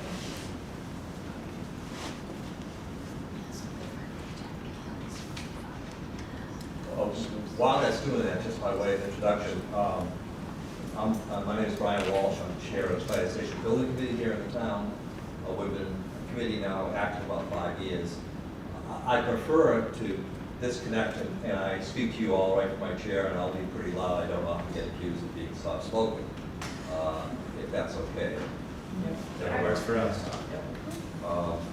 I do have a copy of the list of items that we included in our application. It's a little clear in the application that the members of the board would like that. Jeff Shaw is our architect hired by the committee, and who's joining me here tonight in case there are questions. Oh, it says no internet open. Yeah, Brian, use my hotspot at the place. Well, I'm trying to get on, I don't need to be on the, I'm trying to get, it says, You can do it from memory, Brian. What? You can do it from memory, I don't need to. Yeah, okay. All right, so my apologies, I did have some nice pictures of the building's explanation, but I can wing it without any difficulty. So as I mentioned, we've been together for about 6 years now. In the fire stations in the town of Milton, there are 3 of them, and 2 of them are more than 100 years old. And a point that was made earlier by Bill Ritchie and others, the problem of the town spending adequate money for maintenance is not a new problem. The fire stations have been, like a lot of the public buildings, have been neglected a lot. In fact, the building we're in tonight, rebuilt, I don't know, 5 years ago. Wonderful job, and that was neglected as well. All of the 6 schools were redone because they were neglected. So, in any event, the 2 100-year-old fire stations are disgraceful. And that's putting it mildly. One of the funny things is that everyone realizes public schools and public safety are critically important to any town, and they help you with your property values and quality of life. But I can tell you, there's very, very few people who ever walk through to see the condition of the fire station. And the conditions our firefighters have to live with. So, good news, we sold to the town that we had to rebuild all 3. The 2 100-year fire stations, old fire stations, and we tried to work collectively with everyone, including the Milton Historical Society. There was a real interest on their part for us to save as much of the history of that we could. The Atherton Street Station, the west side of the town, Bluegill Avenue, beautiful hard rock facade building. We work with them. We are gonna save a lot of that building. We're gonna build around it. The headquarters right behind Milton Town Hall, I say hidden behind Milton Town Hall. There's a lot of work going on there now. Most people who drive up and down Canton Ave don't even recognize that because it's behind there. But we're saving as much as we can. Part of the building is being maintained. That part has old brick on the front. It has a slate roof. And we have a number of items that were in our request that are going to help us with that. But we went and sold the town, both town meeting and the town at large, that we would do all three buildings. We would put that out to bid together. Because, by the way, this is pre-COVID. Because the idea was, with a large body of work, that we would get contractors to give us much better prices, because they would know they've got a big project and it could be over a number of years. COVID hit and sort of shook the world on us. Everyone is aware of supply chain problems, pricing problems. And so we had a regroup and we said, all right, by the way, we got two sources of funding. One from the town up front, a little over $2 million for us to be able to hire an architect and owner's project manager to get a design together and to go to the town. This is what we need to do to make it perfect case. Then we got $32,250,000 to do all three stations. And I would say, and again, I thought the previous presentations were all great. I'm feeling a little intimidated to try to match that. But I will do the best job selling our position as part of the Fire Station Building Committee with no regrets. The Community Preservation Act that was sold to this town, one of the things that was held up as a jewel for that was, hey, you can fund some of the work on the fire stations. I don't know if you know that. The select board sold it that way. I can have many meetings. And so I feel, gee, I'm going to come in now. In fact, we rushed to get an application now. But I think the town would feel, well, it was credible that now that we have that working, they could provide some of the funds. That's my sales pitch, all right, so we are currently underway building the headquarters. As a committee, the biggest question we get now, all right, well, that's done, what are you doing next, right? And we don't know quite yet. We're working hard on that, but I have to tell you, by the way, I mentioned the 200-year-old buildings. The third building is the East Milton Fire Station, right down East Milton Square. It was built about 3 or 4 years before they put that big canyon in East Milton, i.e. the I-93. I'm convinced that had that happened before, they never would have located that fire station there. And why do I say that? 75% of the coverage area that fire station covers is on the Milton side of the canyon. And because of the traffic flows and everything down there, those fire engines spend a minimum of a minute to get from that fire station over to the East Milton Post Office, which even for an old guy like me, I'm convinced I could throw a rock and hit it.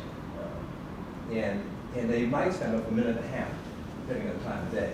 Well, you know, I'm not familiar with fire station requirements, national standards. National standards are every town, city of town, should have fire stations located so that 90% of all the homes in their district can be reached in under 4 minutes. Well, if you're losing a minute to a minute and a half just to get with an eye shot, you can see that for 75% of the district, that's a problem. So we couldn't, in good conscience, even if we had the space there, rebuild that on site. It's actually the newest building, but it's also a mess. The good news is to the town, it's an extremely valuable piece of property. It's worth over $1 million commercially. You know, banks and other places might like to go in there for a visit. All right, I'm only mentioning that because the town will acquire that property when we vacate it. And we've got a really nice piece of property the town has already purchased as part of the St. Agnes property, right next to the rectory. It's larger, much larger than the other one. And because of the access roads, it can get to all of its district well within the requirements. and it's got to build on a fresh piece of land. So our challenge is, we're doing the headquarters, and basically what I submitted to you folks is the historic preservation request for that headquarters building, that we have not undertaken. We have a $32 million budget that is not going to cover the 3 buildings. We know that now. COVID just really helped destroy that for us. So there are problems at the East Milton Fire Station. We found out that there's a crack, ironically, when you build a fire station today, the fire engines drive in onto a solid concrete slab that doesn't have anything underneath it. That's not true anymore. There's a whole basement under that they drive on. Joe Duffy's father drove in letter too. And it's got a large crack. It's breaking at the front. So we worked with the town and worked out the deal that we could have our architect actually do an estimate of what the adequate repair would be. And the town would and that at some cost, it cost $50,000, we took part of our project. And the town has to repair it. And it has to be done right away. There's 2 bays in that station, and one has already took the engine out of it. It's not a serviceable engine, but it was a storage place. You get one Milton Fire Department has an extra engine. If an engine is in for long repair work, you can put the other one in service. It was being stored at East Milton, had to be taken out of that because it's floor problem, an emergency fix. And what we're trying to evaluate now is, does that make that more important? And that station be built next. And I suspect that we're grappling with that. We're going to have a meeting actually next week to really look hard and fast at what's the next station. And anyway, in the meantime, we're still finishing headquarters. So the thought I want to press the most upon you right now is that we know we're not going to have enough money. We know we're going to have to go back to the town and ask for more money by the time we do a 3rd station, which would be Atherton Street. But my guess is we won't tackle Atherton Street until the 3rd, but the committee hasn't officially decided that. That's because we can build faster on an open piece of land that we have for East Milton, and we've got problems. The engine can fall to the floor if we don't. And why would the town spend a lot of money repairing a building that we're going to vacate pretty soon? So someday we'll probably come to you. We have, we believe, appropriate things that we're planning for the Atherton Street Station, and we come here. But I suspect that'll be 2 to 4 years from now. Rough guess. Right now we have headquarters. We're starting to have active conversations. We've done a lot of work.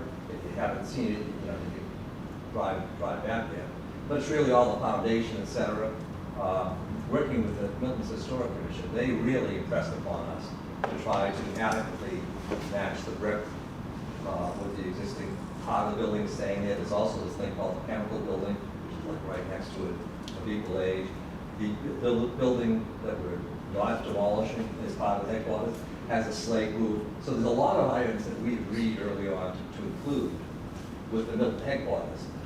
I will tell you, if we're going to have to seriously look at whether we're going to go at all that extra expense by the time we do it, because of our overall problem, which is we sold the town at $32 million. We can finish all 3, and we're convinced we can.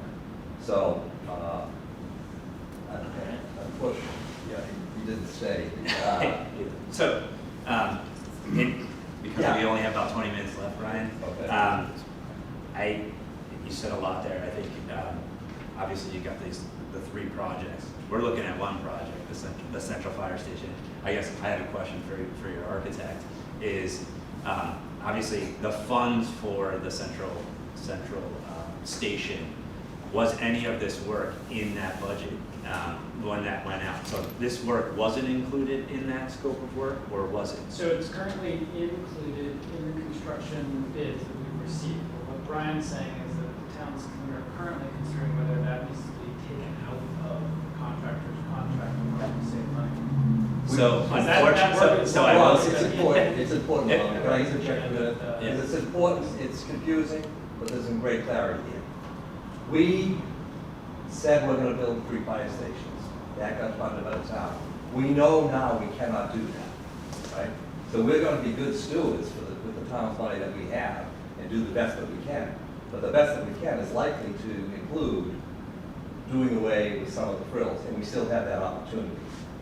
Our committee has not voted yet to say, don't do this at the headquarters, the slate roof, don't do that pointing.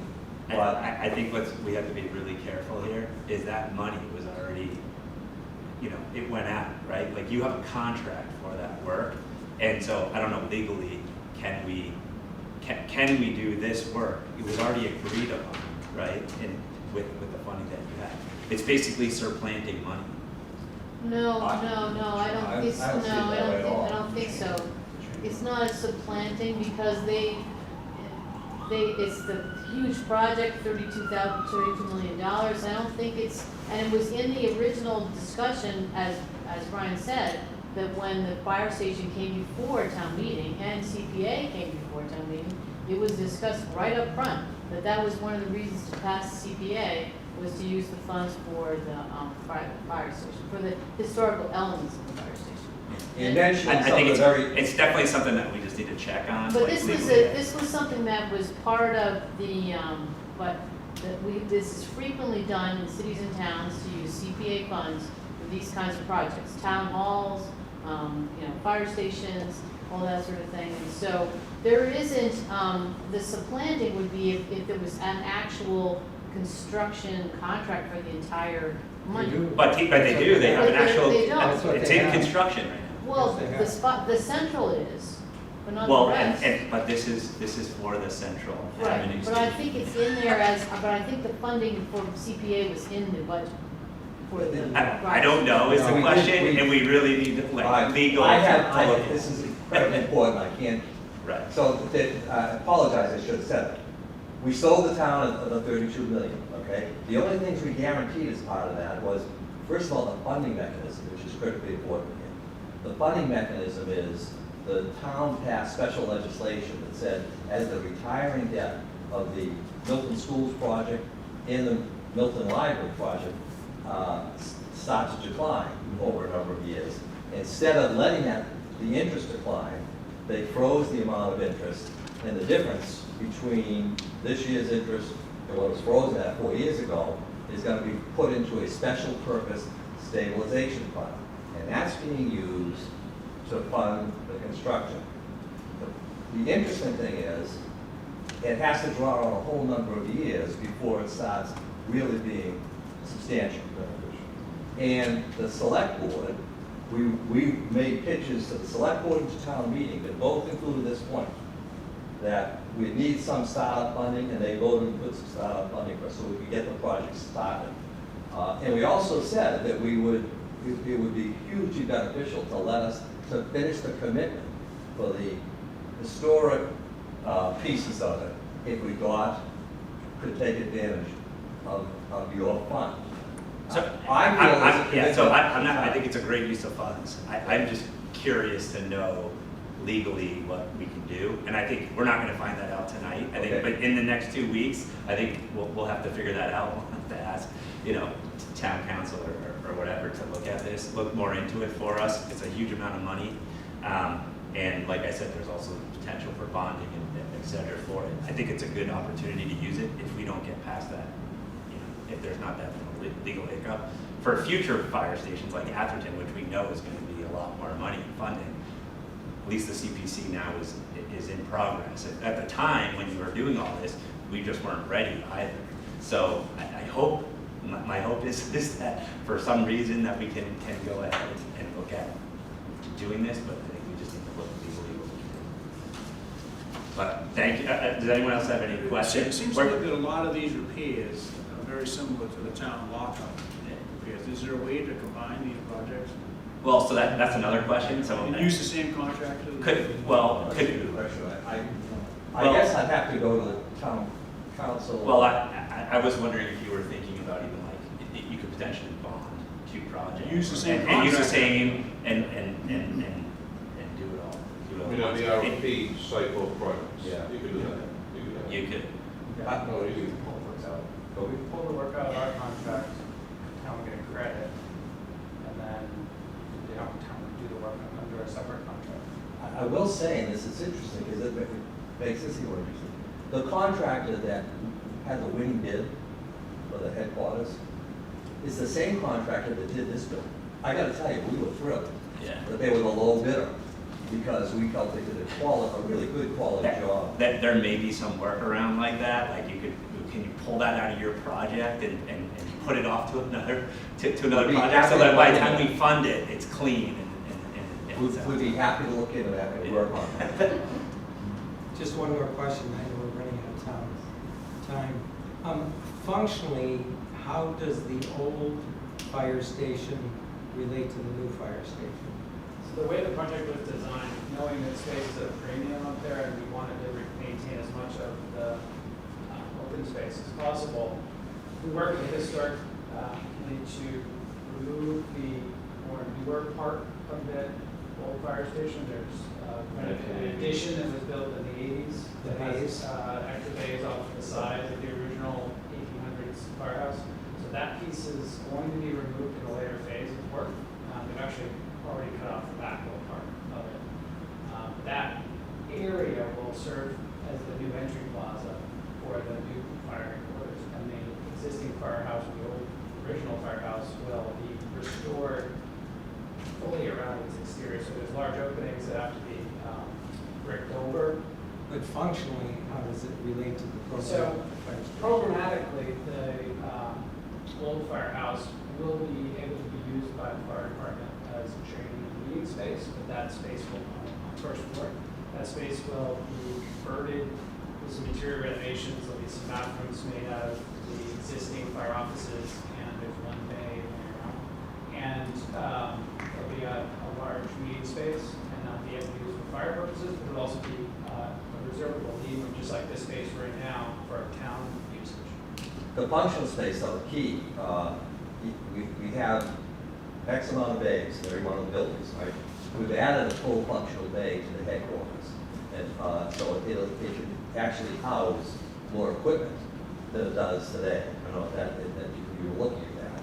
And one of the You've added it to the historic building, or it's part of the? Brian's saying the new building. Oh, the new building. It's part of the new building? Yes. Yeah, what I'm trying to figure out is what Oh, the historic yes. part of the That's building is what going to be you- used Yeah. for. Yeah, keeping in mind that part of this project, this plan does not include any additional egress stairs or elevators for the upper level. So the upper level will not be handicap accessible. It will be still usable by town for town purposes, but wouldn't be able to be publicly used. Thank you. I know we're getting really close to the time. I apologize if we have to cut short, but I would like to open up the floor for you, so you at least have 10 minutes to give us a presentation, and I will allow you more time if the next meeting, or if, I don't know, if are we totally cut off anybody? Why when the neighbor? The library closes at 9, you'll hear the announcement. Okay. They won't usually. Oh, thank you. All right. They, Yeah. So you're up. I just want to mention one thing really quickly too that we heard from Stuart was that on your number 2 item, it's a small thing like masonry cleaning. Is that a maintenance thing? Part of the would you want? restoration. Yeah, we can explain it in the later parts of Okay. it, but it's part of the restoration process Okay. of the masonry.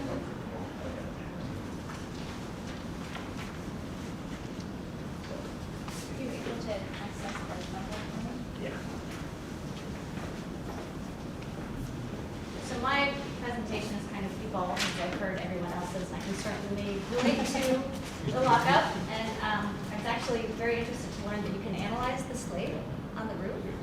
I didn't know about that. Yeah, so I have a few slides to show you. I will try to go quickly. I have some questions as well. We are asking for a lot of money.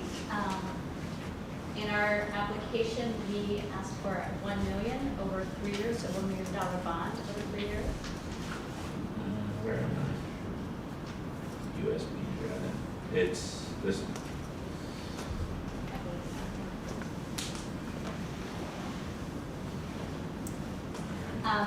My trustee reminded me you don't necessarily know who I am. I'm Heidi Vaughn. I'm the executive director of the Ford's House Museum. That's all I do. Thank you. And on the off chance you haven't been to see the Barn and Carriage House, this is a view, and what you see there on, do you see the marker? So that structure on the right is the 1833 carriage house that was built the same year as the main mansion. Off to the left is the shingle style addition, that's the barn. Both done by renowned architects. When I refer to this project, just for simplicity, I tend to say the barn, but just so you know, it's technically the carriage house and barn. That's another view of the barn. You get a better sense of its size. On the left, you get a view of the rear of the building, the carriage house, and you see that there's that basement floor level as well. On the right, that's just a great architectural detail. That cupola is on top of the barn. This is what it looks like inside. So you can see the horses' stalls, those posts there on the left, and then on the right, that's the carriage house. So that's a really large open space. It's currently storing sets for melodrama. She's doing some construction there. You can also see on the left, we use it for our own storage. That's really all it's good for. It does have electricity. It has no heat or running water. That is a view above the carriage house. And those are old growth wood in the post and beam that's holding up that roof. So it's more resistant to rot and termites. It can better withstand changes in humidity. And it's just, you know, an amazing design. That is just one tiny part of what we're trying to address with our restoration project. Those are the wood gutters, and on the left you can see you are looking up through the gutter to the sky. And on the right, that pencil is going in as if it were a sponge. So we've tried to do some Band-Aids. We did a simple repair here. We have a tarp on the roof because we've been getting water through the roof. But there's other issues as well. There's foundation issues. And then beyond that, we want to actually restore and repurpose this barn. So we can do more fun community events. Our Barn Fest, we have to hold outside, but I think it gives people a good opportunity to appreciate the historic beauty of the building and you know, hopefully want to help us restore it by investing some of their own money. We've started fundraising already through some events and some direct mail appeals, but it is a large project. So in 2019, we had a conservation assessment done on the buildings. In 2021, we hired Spencer Preservation Group to do a historic structures report and a structural engineering report. So based upon those studies, we came up with an overall budget of about $2 million, and understanding how the prices have gone up for supplies and with inflation, that's probably a little more now. But our plan would be to use these community preservation funds to leverage additional grant money from things like Save America's Treasures or the National Endowment for the Humanities. And those can be anywhere from like $750,000 to $1 million. And it's important to realize too, when you talk about, well, how are you serving the community?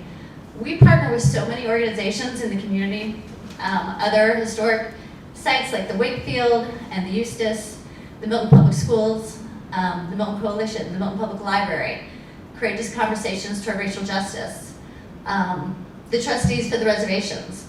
And we are really trying to be more of a community resource. So this space would be great for us in our programming, but it would also be something that nonprofits could use, people could use for corporate retreats. All kinds of possibilities are on the table because we want to make it a very flexible space and also stay true to its historic heritage. So I think that's an important part of preserving this building and making it a resource for everyone. So, questions? In however long we have left. Is there any questions from our committee? I know I have a few. Yeah. I guess, so just the first one point that I want to get back to you and Jenny and I, when we met with the coalition, is that we don't have I know you're in your original application, you asked for bonding money because you're a private organization, that the committee cannot bond money for a private organization. So we wouldn't be able to fund the $1 million as the application sits today.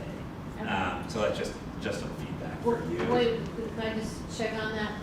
If you were buying a preservation restriction on the property, you could bond for that. You can't, as you said, as Stuart probably said, you can't just give them money Right. that you borrow. Right. But what it would be set up as is that in return for a historic preservation restriction on the property, you could be using that as the purchase price for that. Okay. And you could bond for that, I think. Right. Wouldn't that be subject to town meeting vote? Yeah, what, No, well, the funding for the project is voted by town meeting. But what you are doing in the vote is that you are voting to buy a preservation restriction on a certain piece. well, I think we should, I think I'm we just should. saying is that you can bond for that. I think to your point too, is what Kathleen's saying is, if we were to put public funds into this, then we would have to put a preservation restriction on the property. We have a Kathleen? few already. We're familiar with them, yeah. Kathleen? Yes. How would you value that restriction? Well, I mean, it's, you know, when you're buying sort of the statute, I think the CPA statute would talk about, you know, getting some sort of valuation and appraisal or something like that. So, you know, I've said, we've done this a lot in other cities and towns. It's a preservation restriction on the property is worth X. We can't, you're not protecting the We have inside. any You were interest. just sort of saying protecting the facade, and they couldn't be able to tear it down and put in, you know, a bunch of condos. So development rights essentially is what you're giving up. So I guess it's a big round number of like $2 million for your project. And I know looking at the project, there's also interior work and exterior work. I'm curious to know in your budget, like what would it take to preserve, like there's obviously a lot of rot and deterioration on the building. Maybe, is there a separate number for that, right? Like could you pull out that piece and say, much like the town lockup, right, or the other buildings, what is the cost to, you know, get it in a good shape, like looking at the structure, looking at, you know, the historic wrapper, and what is that cost? Because I think your $2 million is also including the interior and portions of the interior, correct? That's correct, yeah. So I think it would be helpful for our committee, at least for me, to understand what's the budget of like the interior of that project, to get it to a point where, you know, it's not deteriorating so much. So our application would be preservation of the exterior, and we would take out plans for, say, new HVAC system or like any of those interior. Well, and also, you know, Jenny, when we met with the code, most of these, the CPA funding is useful. It's usually the exterior of the building anyway, so it'd kind of be good to separate out the two That makes for sense. us. Yep. Just to say, you know, this is really preservation work, whether it's windows, it's the roof, it's any of that piece. And much like the town lockup, like the interior is, you know, it's kind of separate because it's not completely historic. So my question related to that then is, would it be to our benefit? I know there's the 2/3 vote required if you're gonna do a bond. And I know there's lots of proposals on the table. So would you look at a proposal and perhaps come back and say, we can give you X, which is less than what we requested? Or are we better off revising our proposal, picking a piece of the bigger project and asking for that lower amount of money? I mean, I think that's going to be up to our committee. I look at it as you have one of the most expensive projects in all of our projects. So I guess my feedback to you would be, yeah, what could you take down to make this more manageable for our committee to look at? And what projects could you fund? And I would also say, looking forward as like your project, is there like the planning and feasibility? Are you at that stage where, you know, there's funding for that for later on for a project? Because right now you have a feasibility study, right, that you've done. And there's also planning and everything for the building. So what is that cost? That's one way to break it down. There's also another breakdown to say, you know, what is the exterior wrapper and what's that cost and to preserve the building? And that would be a lot less of a budget. So there's many different ways I think you can look at ways to break down the project and kind of get it more manageable. Could you phase the project? Yeah, yeah. Right, and so I think phasing the project probably be a little bit more feasible for our committee to look at when we're looking at like $1 million. I do think, you know, it's gonna be a big ask. That's like our committee coming to town meeting and trying to get that 2/3 vote to bond is a big ask, you know, and so, I think things that are gonna be important, just like you mentioned, so like all the programs that you do for the community are huge. You know, that's a big investment, so if the town puts in $1 million towards the Fourth Museum, what does the town do about it? You know, what does the town do? Right, okay. So I think all that kind of stuff should help you get it. Place. I do think, I think our committee, as we go forward, to a number of applicants, it won't be like original. I think we're gonna have to get back to another applicants, and we won't say, no, you know, here's some amended, here's some suggestions to amend your application. That's why I really like the two-step process. So the second process, we can kind of get to a better place. So, Okay. The other thing, I mean, we will respond to each of these. Yeah, well, A letter that says. yeah, I'll let her that- Advise you that- to do this in your final application. Right. But one way to think about this is, you know, which part of this is sort of shovel-ready? Which is, you know, can we tangibly see to be done in the first year? Because one of the things that we have to consider as a committee is how do we represent CPA to the town? What has CPA done that we can show in the first year to make sure that everybody's like, we love CPA, you know, we want to keep it going, we don't want to, you know, get rid of it. Right. So that's just another consideration in terms of our thinking about projects coming in. And I think that's to our benefit as well. You know, people have heard so much like, oh, the Forbes house is gonna work in the barn. Well, when? You know, it would be great to make progress right away. I mean, I will say, in the town, there really isn't a place to gather events, and this is a great opportunity. So, you know, I think it's a good opportunity. I just think we need to break down some of the project. It makes sense. Two questions, issues. One is actually a suggestion that as you look at the money you're asking for, you prioritize pieces of this so that we could respond and say, we can't give you $2 million, but here's enough to do the roof or do the siding. Right. Similar Yeah. to the lockup. Phasing the Yeah. project. And I know, being at knowing the barn pretty well, like there's major portions that are really probably in bad shape, like those should come first, right? And so much like the lockup, you know, I think it's important to like prioritize those pieces, and maybe you could phase it. Right. It's a little bit easier to stomach. And The other issue I wanted to raise was a question that's outside of this, of our interest specifically, but I'm curious about whether you've looked at, once you get the restoration of this done, what is the cost of maintenance over the lifetime of the building? And partly I'm asking that because 20 years ago, we went through this, and if you look in your files, we actually went through this whole process. One of the follow-on parts of it was looking at what it would cost to maintain the building. We just painted our house. I don't want to tell you how much money it was. But it is one of these reserve and replacement funds that you have to begin to look at. And the pro forma for what the Forbes house would need to do in terms of programming and what the income from that programming would be to just maintain this building, much less the house itself. As part of our whole planning process. Yeah, yeah. I mean, I'm also curious to know, in this space of historic preservation, will your project be looking at state and federal funding, tax credits, for historic tax credits?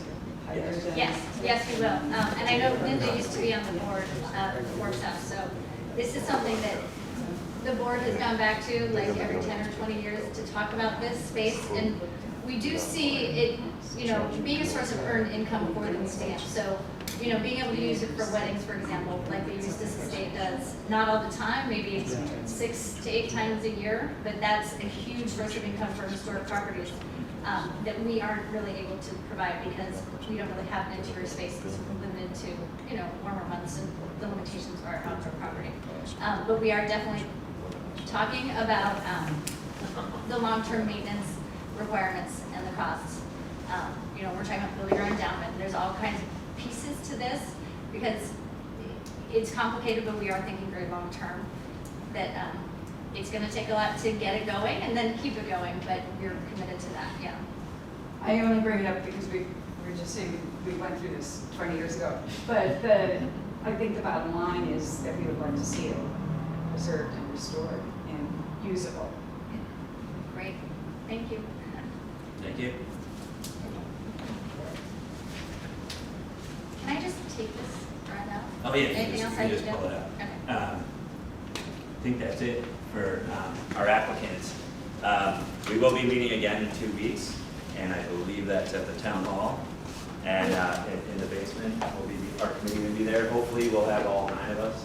Is that date the 15th? Is it, I think it's November 16th. And so that's when our board will be deliberating. Obviously, it's a public meeting, so all applicants are welcome to be there. And we'll be deciding, who moves on to the kind of funding application. But like as you said, I think there's going to be a lot of dialogue between the committee and the applicants, and to kind of figure out, it's not just going to be a yes, no. Great. Thank you. Thank you all. Good night.